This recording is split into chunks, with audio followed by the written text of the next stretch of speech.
ख़वातीनो हज़रात, आज बहुत मुबारक और तारीखी दिन है।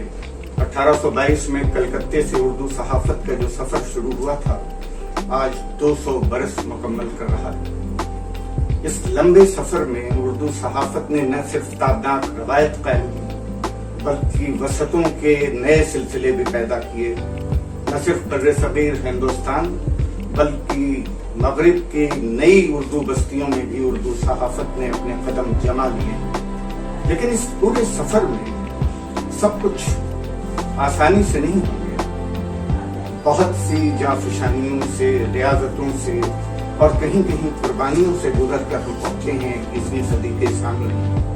मुझे खुशी है कि उर्दू सहाफ़त के 200 बरस पूरे होने पर मौलाना आज़ाद नेशनल उर्दू यूनिवर्सिटी का शोबे सहाफ़त और तरसील आम्मा कारवानी उर्दू सहाफ़त के उन्वान से अज़ीमुश्शान जश्न का एहतमाम कर रहा है।